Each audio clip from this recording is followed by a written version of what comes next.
looking the whole trailer from another perspective, and by twisting a bit some gestures and other lines, V can turn extremely quickly from being the good guy as the villain. Hey, rise and shine YouTube, my name is Tsele and welcome to this Devil May Cry 5 video where I will narrate you through the second theory that I came up with about V after I watched the latest trailer. In case you missed the first theory, I will have a link in the description for you to check it out. So with that being said, leave a like and a comment to let me know what you think, and let's jump right into it. This is a trial from the heavens above. In the previous theory video, I left aside all the details on how V plays that apparently are saying a lot about his personality and motives, and I simply translated V's action and him in general as a good guy with non-evil intentions. But let's not forget, there's always two ways to explain something depending on the point of view. For instance, a knife can be used to cut a piece of bread, but it can also be used to stab someone and kill him. So for starters, no one can deny the fact that V relies heavily on the corruption technique to defeat his enemies. This can be clearly seen from the gameplay trailers, since after an enemy gonna be at a very weak state will turn into a pale purple color that is the direct sign for V, and in an extent as the players to make our move and finish the job. Important fact to remind, corrupted Vergil used to do something similar. Okay, Shakespeare, just remember this. You and I like to exist, so get rid of those demons quick, cause killing them ain't my stick.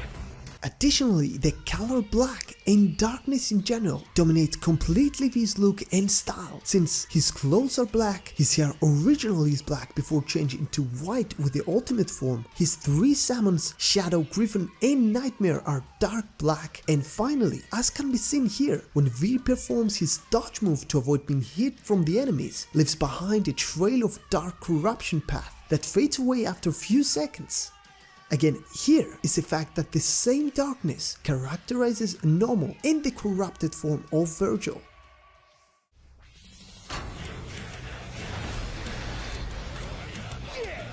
Moving on to a gesture that V does, which at the beginning I did not pay the proper attention to, is this hair scrap. And guess who else does that? That's right, Vergil.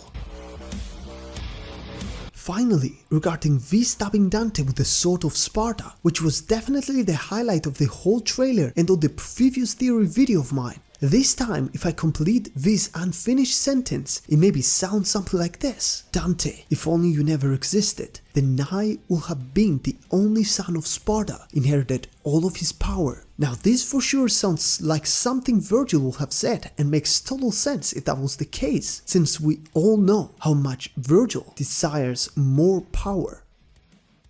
Now, if you reached this far into the video, with the way that I presented things, you already expect what I'm about to say, right? That V is for sure Vergil. But no, that is not what I think. Therefore, these are my possible options for V's identity.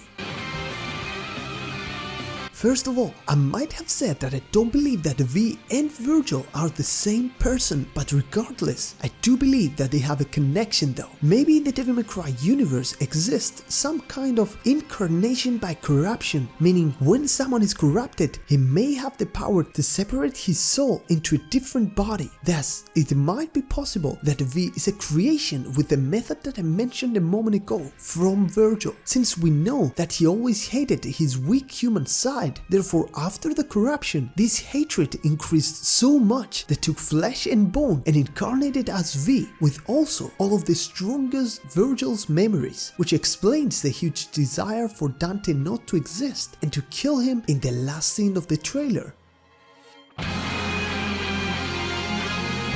Now, second option, here I will consider all the things mentioned before that shows any connection with Vergil as mere coincidence, so it is possible that V is Mendes. This might explain why V has such strong spiritual connection with the demon world, and also how he manages to master the corruption technique to defeat his enemies, since Mendes is so good in corruption and deceive. Now, for those that will say, if he is Mendes, where does all his powers gone and why he can't find without help? help? Well, for this all I could think of is that after so much time that Mendes spent trapped, when he finally escaped and took V's form, probably as a trade-off, he lost a huge percentage of his strength and abilities, and that's why he's after the Sword of Sparta. So when finally found it, and also the opportunity to end Dante's life appeared, he wanted to achieve both at the same time.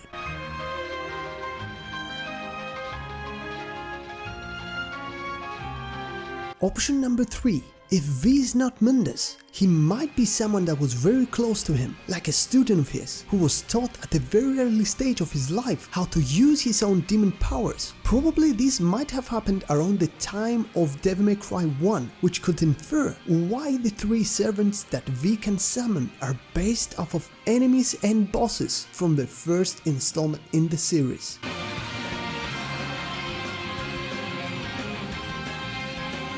Moving on to option number 4, and probably the weakest of them all. Maybe V is a creation from the tree, since it is the source that gives life to all kinds of creatures in the city. So what if V is a demon that was recently born from it? That's why we have the "I have no name, I am but 2 days old," cause by the time we hear V saying it, it's probably only 2 days after the creation, and just like Trish, he managed somehow to end cutting ties with it for the same reasons. I already said that, but this is the weakest option that I could think of. Regardless, I wanted to say it anyway.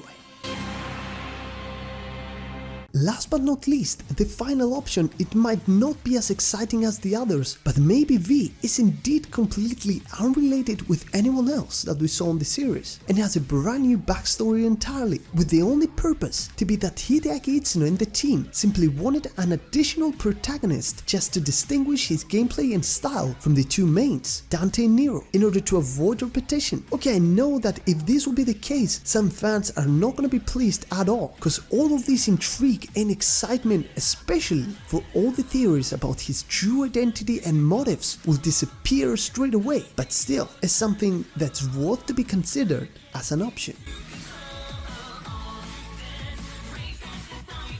So there you have it, guys. These were all my theories / options about V after the release of his latest trailer. So I want to hear from you guys, which one of my 5 options you find most possible to be true, or even if you have a theory of your own, write it down in the comment section below. Leave a like rating if you enjoy, and stay tuned to the channel for plenty more content. So really hope that everyone's gonna have an amazing day or night, whatever you're going to do, and I'll see you all in the next video. Bye bye!